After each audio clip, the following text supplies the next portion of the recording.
ভেনেজুয়েলায় গত সপ্তাহে আঘাত হানা পরপর দুটি শক্তিশালী ভূমিকম্পের পরও উদ্ধার অভিযান শেষ হয়নি। সবচেয়ে ক্ষতিগ্রস্ত লা গুয়েইরায় সহ বিভিন্ন এলাকায় এখনও পর্যন্ত সহায়তা পৌঁছায়নি, ফলে স্থানীয় বাসিন্দারাই শাবল, কোদাল ও হাতুড়ি দিয়ে ধ্বংসস্তূপ সরিয়ে স্বজনদের খুঁজছেন।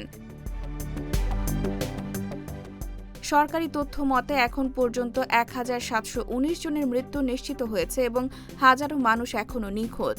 আন্তর্জাতিক সহায়তা পৌঁছালেও গুরুত্বপূর্ণ সময় পেরিয়ে যাওয়ায় জীবিত উদ্ধারের সম্ভাবনা কমছে।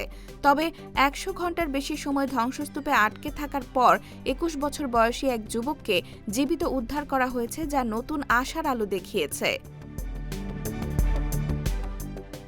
জাতিসংঘ জানিয়েছে, মূল ভূমিকম্পের পর ৫০০টিরও বেশি পরাঘাত হয়েছে এবং অন্তত ২,৫০০টি স্থাপনা ক্ষতিগ্রস্ত হয়েছে।